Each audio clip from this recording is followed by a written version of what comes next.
Good morning, everyone. I'm Kevin Allen, and I'm joined by my usual broadcast partner, former NHL defenseman Tom Laidlaw, who played 11 seasons for the New York Rangers and Los Angeles Kings. This is the Laidlaw and Allen Report. We come to you twice a week to talk all things hockey. And Tom, let's start out this week. First of all, Happy New Year. Same to you. Same to you. And we just established before the game, I watched a lot of football. I really enjoyed that Ohio State-Utah game. It was one of the more entertaining games I've seen. At one point, they had 3 touchdowns scored in less than a minute. It was a long pass, a kick return, and then Ohio State got the ball back, scored on another long pass. So it was highly entertaining. Didn't enjoy the Michigan-Georgia game. They got spanked around a little bit, didn't they? They did. I mean, they really were out of their league, to be brutally honest. Georgia and Alabama are just such great teams. When they ran statistics about the number of 5-star recruits that Georgia has gotten compared to Michigan, you really see what a tremendous job SEC powerhouses do recruiting players. They do it just a great job. So and I guess now once that started too, right now they go to recruit, and the reputation is being so good at recruiting, so it's now even easier to. I noticed that when I was working in the agent business, and I had my own business and was pretty successful, and then I went and worked with IMG, and all of a sudden now it was a whole lot easier to recruit kids. It's a combination of me being a former player working for that company. So. Well, and I think reputations in college football in particular, I think reputations really help you. Like at this point, if you're a kid, you're not going to Alabama because you like Saban. You're going to Alabama because Alabama's Alabama. Yeah, totally. Yeah. So they go in and say, "We're here. We're Alabama. Yeah. You want to come or don't you?" So where. I think it really matters the personalities do for some of the lesser schools. And I can't remember, did we talk a little bit about Wyoming quarterback position last week? No, I don't think we did. It's interesting because I think I brought this up to someone else about whether this could sort of creep into hockey a little bit, not the same way because football is such a much bigger stage, but why, as you know, the NCAA now says, you can pay players, they can give money, and Wyoming, and as the story that I read pointed out. Well, you did tell me this, yes. Yeah. So I'd be curious to see, and I asked somebody in the hockey world about it. They said it could happen. It would have to be the right player, where somebody just said, "Look, here's what you get if you come to our school. This is what this alumnus will give you, and this company does this." And that's good. It's a very good point. Never thought of that. But that's a great recruiting tool. Yeah. Well, it's just going to be awesome. Sure. I mean, it's essentially you're just kind of applying for a job, and one of the schools I saw, I think it was Brigham Young, where just the sponsor is giving everybody on the team $2,000. That's just what he's doing, and he's giving full rides to all the kids who walked on and made the team. So that's like increasing the number of scholarships for Brigham Young because they're not handing them out, but this guy is. He's going to give them. More scholarships. So that's a very good idea. That's smart. Yeah. I want to talk a little bit about Boston. I was watching a game yesterday, and Ken Daniels, the Red Wings fine announcer, brought this up to me, and I went and looked it up, and he was totally right on this. And I think it really speaks to what you and I have talked about with the idea of culture and tradition, and self-fulfilling, style of play. Like we think of the Bruins, we think of tough, physical, hardworking, defensive-minded hockey. Yep. And it's been going on for a long time there, going back to Claude Julien when, they were, he had them playing a very strong defensive system, but even going back to the 70s, Big Bad Bruins. The Big Bad Bruins. Yeah, they're playing that way. And I know after the game yesterday, Jeff Blaswell said, they want to bully you a little bit. You got to stand up to them if you want to do it. But here's the statistic that really brought home the idea of what it means, like that you pass on. In the last decade, going back to 2011 and 2012, that season, the Boston Bruins have only lost 20 games in which they had a 2-goal lead. Wow. 20 games in a decade. That's two games a year. Yeah, 2 games a year. Wow. Now, if they had a 3-goal lead, now, that's a pretty big lead. But, teams lose them. We're seeing them lose them this year. The teams lose it. They've lost twice. Wow, in 10 years. Regulation in 10 years when they had 3 or more goal lead. That's amazing for one organization to do that. That's wow. That's I think that's such a phenomenal statistic. Yeah. And it's they joke around about it like it used to be the 2-goal lead is the toughest lead to protect, and I think now it's kind of the 3-goal lead is even tougher because I think teams either take the attitude, okay, we've got this one, or they want to start playing a real defensive game and not attack anymore, and that's how you start losing those games. So to do that, that few times in 10 years, that's pretty incredible. Wow.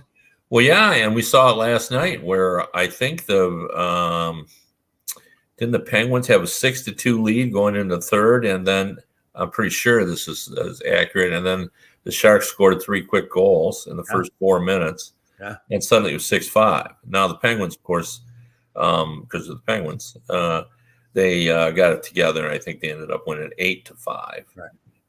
And I think that was their 8th win in a row.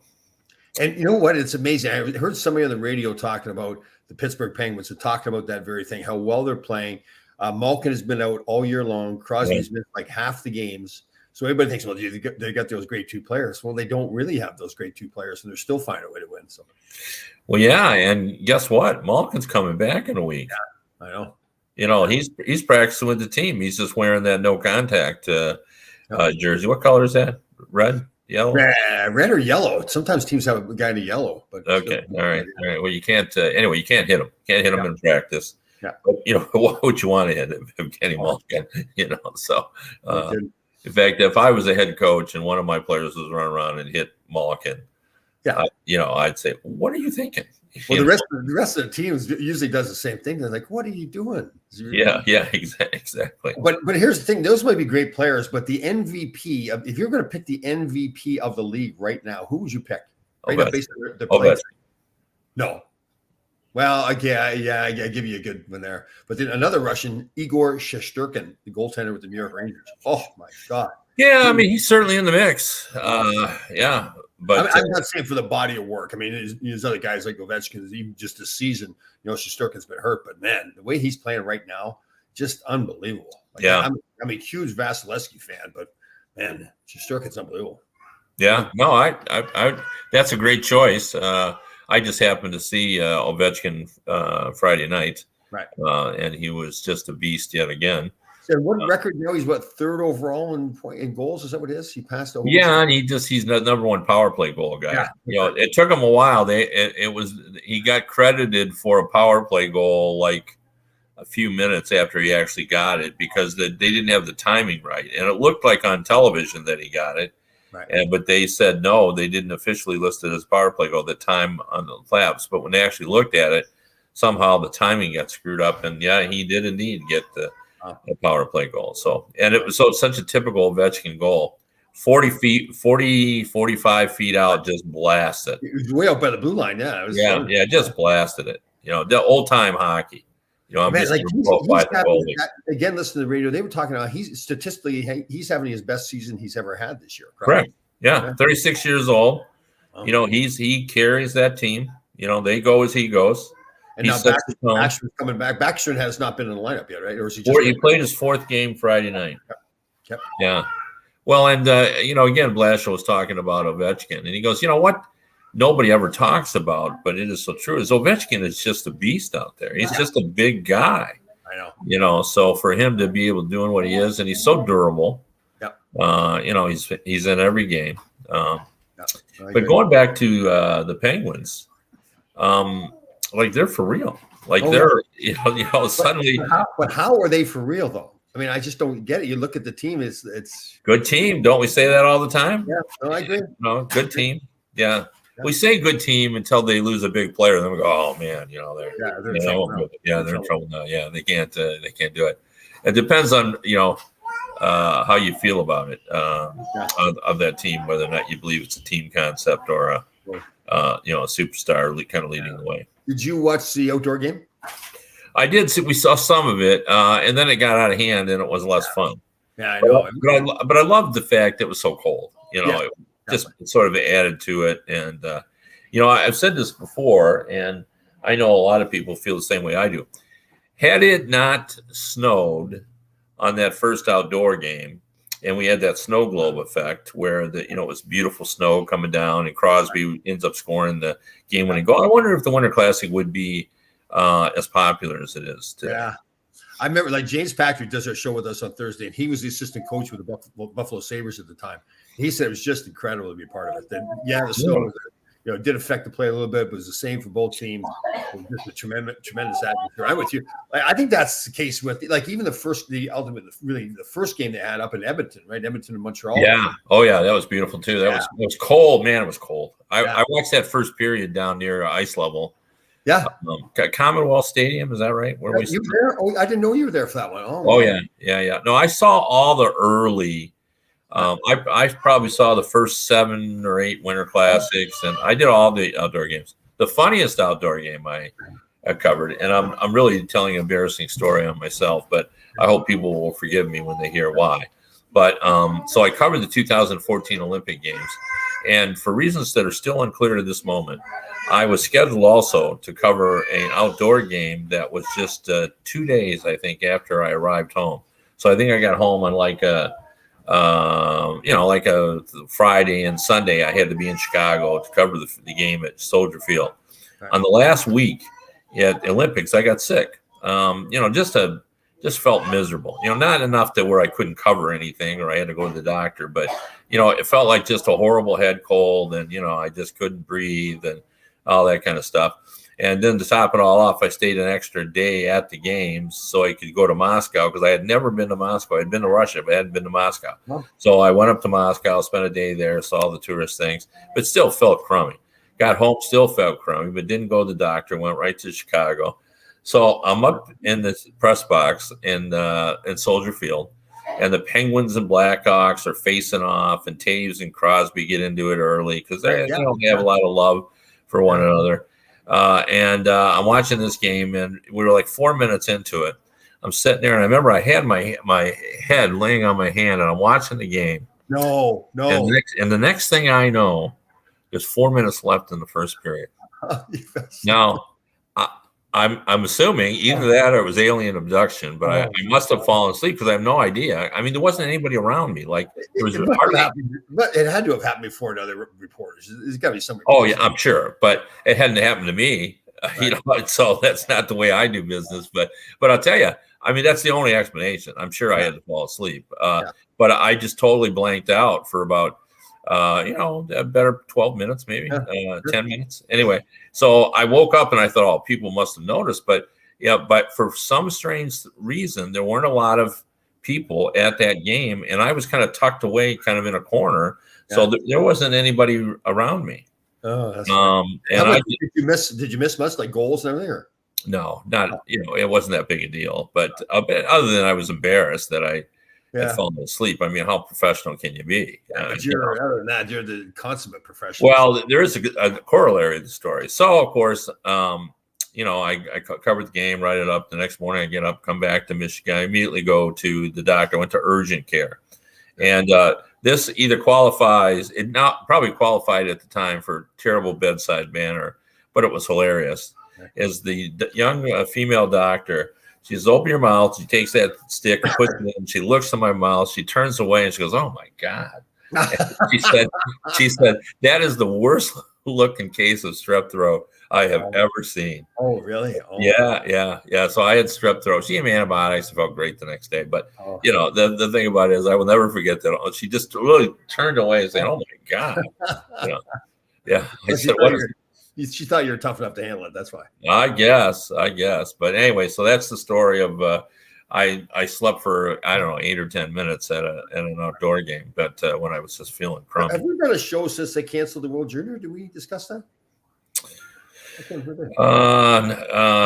I don't remember whether we did or not. Yeah. I thought we did, but I mean, what are you going to do? But here's the thing I kind of wonder about. So there's only 4 positive tests throughout the tournament at the time that they canceled. Yeah, but the subsequent to that, I read that on that last day, there were more. So, Wow. in fact, almost every team had one. The Swedes had a couple, and all that kind of stuff. So, I think they felt it was coming, and it's a medical committee that decides that, not the deal. So they had to look out at everyone. But it's just a shame that it had to happen. I really do hope that they hold it. Someone suggested they hold it in the summer, right about the same time they do the under 18, and then just grandfather in the players that would have been there. So it'll be a little bit older tournament because the guys will be 6 months older, but at least everybody who should have played will be able to play. Right. Although, if you're an agent, if you're an agent, do you want your guy to play? I mean, that would be similar to what we see with the bowl games now when guys opt out, because you get hurt in December or January. No matter what injury you have, you'll be ready for training camp more or less. Unless it's a career altering. So some young player has played great, and he's destined to be a high draft pick. Right. You're saying there's no advantage. Why am I going to let him play? There's no advantage. Yeah. Now, the flip side is, let's say you have a player that you really like. He's not ranked as high as you think he should be. Well, then you'd want to run the risk and say, okay, you need to go play and play great. Now you can get up your stock a little bit. But yeah. I mean, it'll be a choice, and for those who just the first words out of their lips are always, oh, they should play. Like in college football, you hear that all the time. They just get mad at players because they don't play that. But then you see what happened to the Mississippi State quarterback, who was going to be a first-round pick.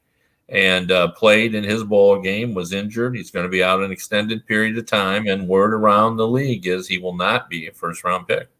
Oh, because of that injury, no? Because of that injury. Oh, really? Yeah, he won't be. I don't think he'll be ready. Right.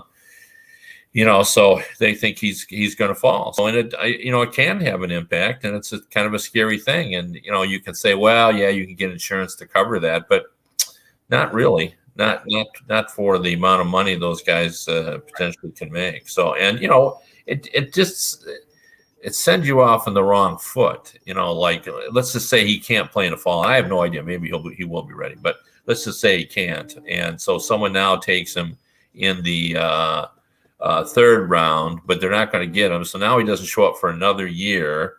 And by then everything's changed on that team, and they've got a quarterback who's established himself. So they're, where if he started this year, maybe he was going to start for the NFL, but now because he comes back. So you never know quite what's going to happen. I think it does get me going, though, in quarterbacks, especially around here in New York. And this is kind of a different subject, but it used to be like you look at Patrick Mahomes. So he sat on the bench and watched that somebody play before him. Like, he didn't jump right in his first year. Aaron Rodgers sat on the bench for 3 years and watched Brett Favre before he jumped. I thought Mahomes did start right away. No, he didn't. Remember they had the guy that broke his leg really bad in Washington? He sat for, I think it was the whole year, the first year. Remember the quarterback that really had the terrible leg injury and ended up playing in Washington? I can't remember his name, but he was there. I'm almost positive he was there in Kansas City before Mahomes. But most of these quarterbacks in the past didn't jump in and play right away, right? And it seems like now they're throwing these young kids in there. Like here in New York with both the guys they've got here, it's just like with the Jets and the Giants, like they're throwing these, and they get terrible teams, right? That's right. So thanks you, Troy. It was Alex Smith was in Kansas City. Okay. And I think for a full season, he played ahead of Mahomes, and then finally Mahomes went in and played. But it's like, again, if you're getting these high draft pick quarterbacks. I think the reason is a lot of these guys are a lot more sophisticated. Like they're running pro style offenses now in college as opposed to, so I think they're. But if you get a high draft pick quarterback, like the first 5 picks, that means your team is bad. Yes. You probably have a bad offensive line too, which is very important to the player. And it just these young kids, it's like ruin them. Yeah. I mean, as a general rule, I hate blanket statements. Like I hate saying, well, you shouldn't start kids early. Like Joe Burrows is a great example. Right. Yeah, he came in. He was on a bad team. They played him right away. He looked like he was an NFL quarterback. It looks like he was born as an NFL. Yeah, very true. And there have been other players as well who have stepped in and done well, and there are other players that have struggled a little bit. Joe Burrow, Cincinnati, right? Yeah.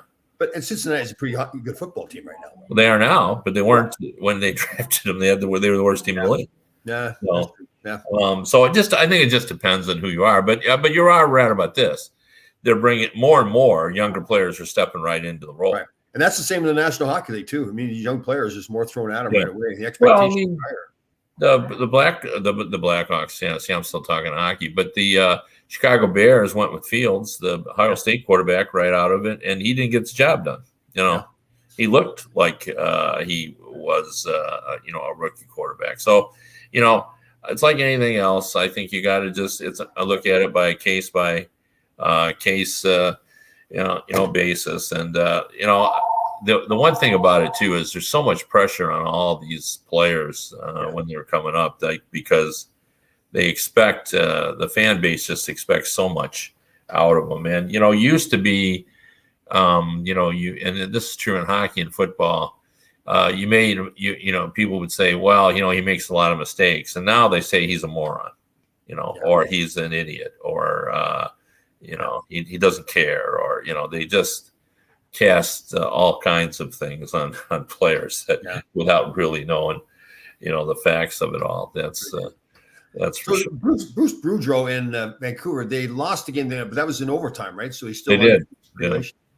Yeah. No, Boudreau has done a tremendous job, and I wonder if the Detroit Lions quarterback coach Bruce Boudreau is a little bit like him in that I think players like playing for Boudreau. And I think in Detroit here, even though they have a bad record, they really like playing for this guy, and I think they want to win for him. And I think players in Vancouver want to win for Boudreau. And maybe Detroit can go get Antonio Brown now. I don't think that'll happen, even though he is a former Central Michigan University player. Oh, is that where he went? Oh, God. Yeah. What?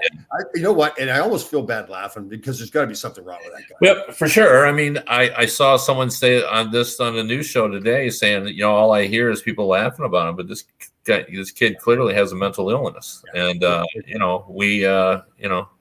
I mean, you just said it. You look at that, you're going, what the hell is he thinking? And it's not just the one-time thing. This is it's been going on forever. Right. Wow. The problem is that what precipitated it was Aaron saying you're out of the game, right? And he just didn't take that well, and then from his comment, two-word comment afterward, it just seems like he felt. But didn't Aaron then come back to him and said you've got to get in the game, and he refused to go back in the game? Yeah. So, man, especially there. I mean, it's the second chance he's had there. They brought him back again. Tom Brady, one of the best, if not the best players ever played, with the bat for him.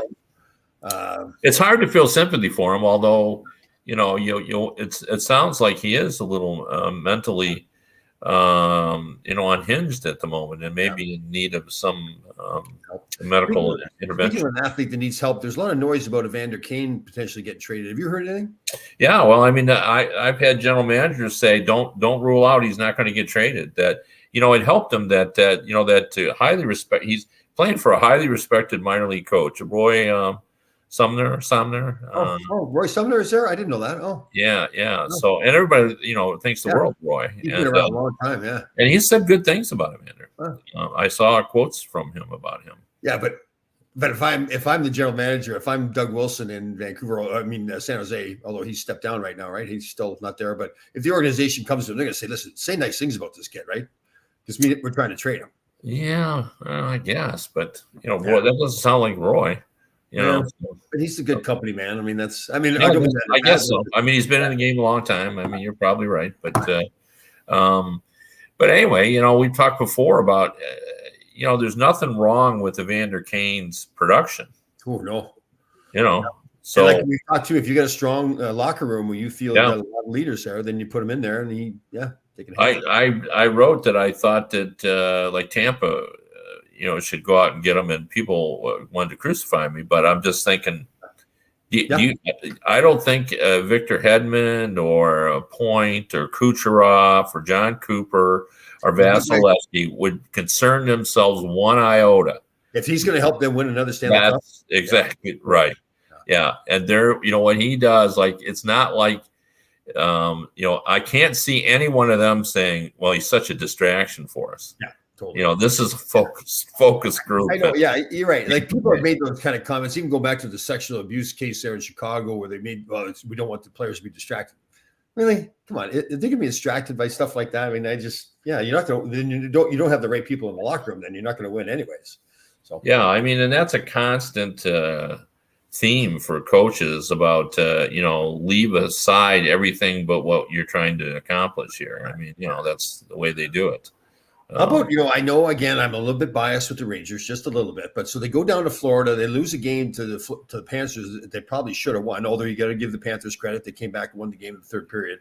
Then they go into Tampa, win in Tampa, and then come home and beat Tampa 4-0. So against two pretty strong hockey teams, they did pretty well. I thought that was huge for them because they had played well, but hadn't necessarily won those big games against the better teams, and now they're starting to do that. Yeah, I mean, Vasilevsky's not back yet, though, right?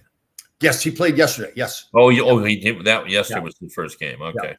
Yeah. So well, that's good because they were COVID. Right. Who they had? Brian Elliott, I think, played. Is it Brian Elliott? They've got his backup. No. Well, they had someone else that played. He gave up the 9 goals. Thing. They haven't played well in the last week or so. Florida's good though. Wow, they're a good hockey team. Yeah, they've got issues too. So although they've got. I'm trying to think. Barkov is back for them, so that's big for them. Yeah. So, but I saw Bennett just got suspended for an illegal. What was he thinking about? Did you see that play? Yeah. I don't know what he was thinking either. So, but I guess that's typical of suspensions, right? I know what I want to talk to you about. Did you see where our old friend Brian Boucher, his son? So Brian Boucher was a client of mine, goaltender, played in Philadelphia, Arizona, a few other places. Does a fantastic job on TV now. He's a young son. It was a first-round draft pick of Ottawa. Yeah. Tyler Boucher had gone to BU and left BU and signed the pro contract. It means he cannot play college hockey anymore. He now is a property of the Ottawa 67s, the junior team there in Ottawa. Kind of an odd timing of it, right? I mean, sometimes that happens during the off season, but to do it then. Well, I mean, I also think it reflects the style of play he plays. He's a stir up trouble type of guy. Like he's a hard edged player and all that kind of stuff. I mean, I don't know what went on there, but I'm just saying I think the junior hockey fits his style of play. So. Yeah, and based on what they saw, he wasn't getting a whole lot of points there in college. So maybe you're right. Maybe they just made the determination that this isn't the right place for him. And I don't know why we always have to make it such a big deal. Like, there's room for both college hockey and junior hockey. Yeah. Junior hockey serves its purpose. There are guys that are perfectly fit to play that style of play. It's better for them, and that they offer some advantages of just a longer schedule. And it used to be that in junior hockey, nobody was getting an education, or very few people were getting an education. And that's not necessarily the case now. Yeah. They've realized that they need to make sure these kids are getting an education. So, yeah. I mean, I think if you're a parent of a hockey kid, you need to just sit down on the couch with everybody and talk about it and say, okay, look, where do we feel like that's best suited for your game and what you're trying to accomplish and what your mission is. And, because again, he signed his pro contract with the Ottawa Senators. Now, those two things aren't necessarily linked. Just because you leave college and go to junior doesn't mean it just was really. I just wonder what the timing was of all that he also signed a pro contract at the same time he left college to go to junior. Was that part of the process? Did he want to sign the contract and get that done? I don't know. Maybe. Who knows? Although.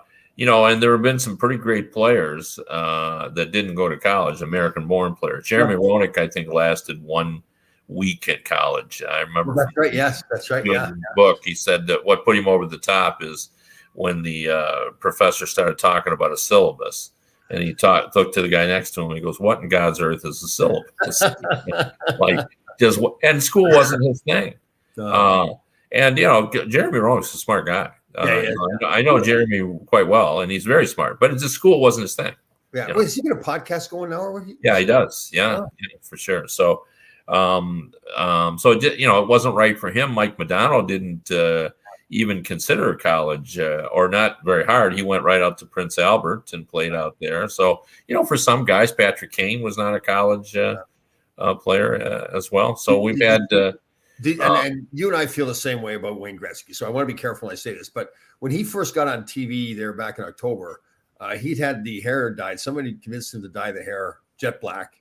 Obviously, there's some gray hair there. He got back on TV, I think, for the outdoor game, and he was much back to natural shade. I felt better for him that he looked better, more natural. Yeah, but and Wayne Gretzky obviously didn't go to college, and although I know Mike Barnett had always one of my favorite things. He said Gretzky, because he had been working with contracts and things since he was like 17 years old, and he had a master's degree in life.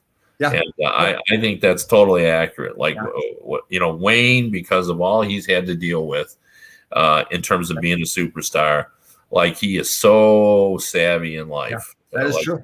He knows how everything works. And so people that don't know, Mike Barnett was Wayne Gretzky's agent for his career. And Wayne had met Mike.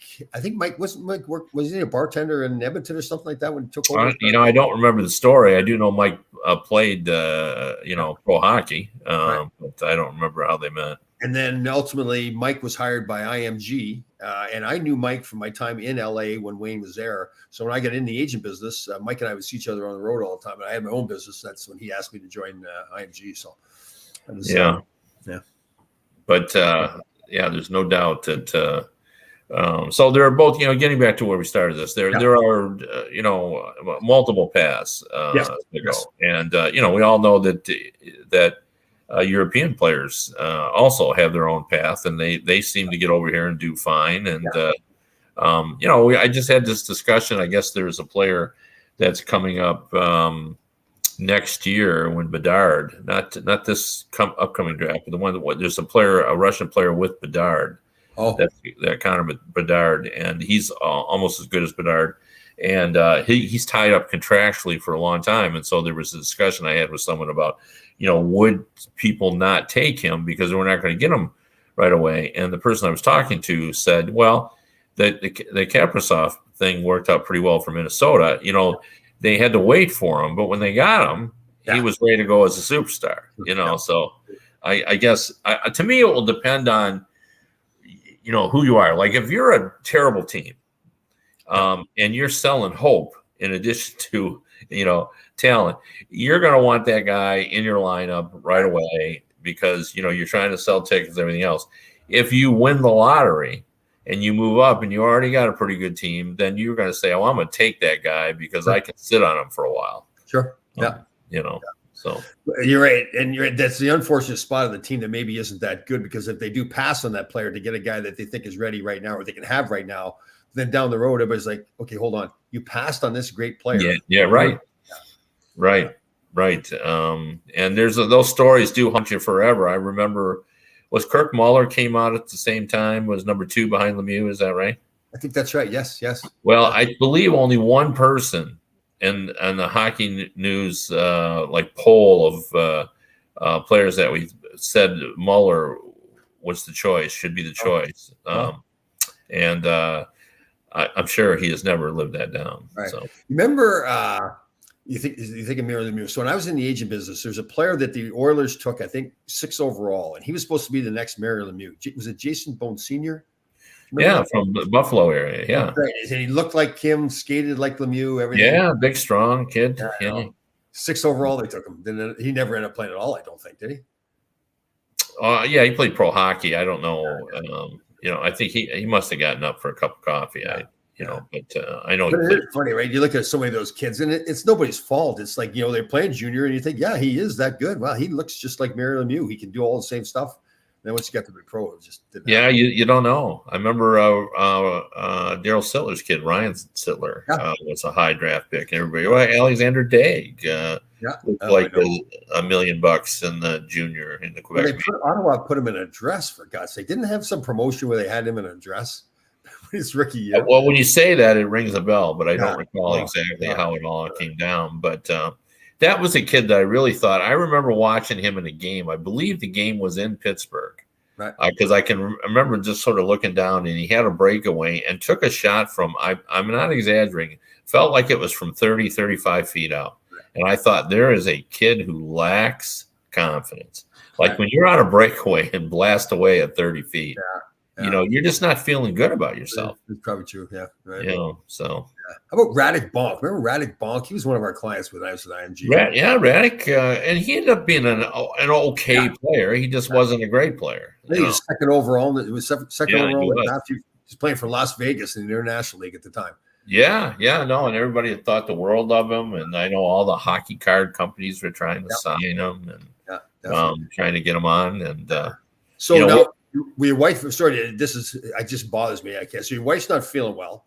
Yeah. Was she able to get online at all yesterday? Oh, I don't know. It was Sunday. But I saw that you made pot roast, right? Oh, thank you. Yeah. Which and I'm always a little surprised when you make beef. I know. It had happened. I lost a little bit of weight with that cold or whatever I had, and I felt, I need to beef up a little bit. So we beefed it up. Yeah. It looked good though. Looked good. And I see. What did you have with it? You had carrots, celery, onion, garlic. Oh man! Did you have any? It was potatoes in it as well. Yes, little baby potatoes. Yep. Okay. All right. Did you have any bread with it or? Nope. I was actually thinking of you because I was going to do some dumplings. You put the dumpling stuff like right in the sauce and everything like that. You make your dumplings right there with that. Yeah, I don't think my grandma, who did all the cooking when I was young, I don't think they put dumplings in their stew. Now they did make chicken and dumplings. That's true. All the time when I was a kid. I have made it. So you get the what's it? Quick. Whatever you make it. Quick. It's quick. That's right. And then you make it the right consistency. You put it right in. You drop it right into the top there, and it cooks. Right. Yeah. No, that's the way it was. I just saw the someone put on social media a list of things that you don't see anymore, but people our age would know, and it was a lot of fun stuff. Like just it made me laugh. Because I'd forgotten all about this, but ashtrays used to be in the side doors. Yeah. And a flour sifter. The flour sifter. I mean, How about liver? Does anybody eat liver anymore? Yeah, I don't think so. At my wife's house, her mom made liver and onions. She didn't eat it once a week. That was on the menu. But that was a big thing in the '60s. The other thing too that you don't see anymore is Swiss steak. Swiss steak. Yeah, that used to be a pretty staple. And the other thing is cakes. Every week there's somebody, you'd get a cake mix and you'd bake a cake, and How about I saw a funny video where they had some teenagers trying to figure out how to use a phone on the wall, like the dial, the rotary dial phone. The rotary phones was on this, and this was a picture list. And the comment, and I do remember that, is, boy, you hated it when you made a mistake on the last digit because you had to start all over again. The thing I remember too is my grandmother, she was in her 80s, and I remember the grandkids got her the long extension cord, right, so that she could basically put it on her ear and then kind of wander around the house, and the phone cord would be dragging, it'd be like 30 feet long, dragging along. And then, grandma realized she was just getting tired of doing that. So she would just put a chair, she'd push it against the wall where the phone was, and she'd sit there, and all that cord would just hang on her, and she'd just sit there, and when you got on the phone with my grandma, you were settling in, like that's fine. People would say, a long conversation. Well, yeah, you must have been a half hour. Not with grandma. Grandma would go an hour and a half. Right. So. That reminds me too. Where I was on the farm, we had what they called a party line. So the phone would ring, and it would go to about 7 or 8 different homes. And then once they realized who it was, then everybody else would hang up. It's like, okay. Yeah, and the teenagers, they would listen to the conversation. Oh, so I would have for sure. Yeah. I mean, it was a real. When I was a kid, I've explained this to my now adult kids, but it was a real art to be able to hang close enough to pay attention to kind of all the adult stuff, but not close enough where they were going to notice you were there. Yeah. Sure. It was a real art. You just had to sort of figure out how to do it. Yeah. Those of us who are really skilled, me being among them, we figured out how to do it. We would get into what was going on in the adult thing. So. All right. And then one sad note, too, to finish with.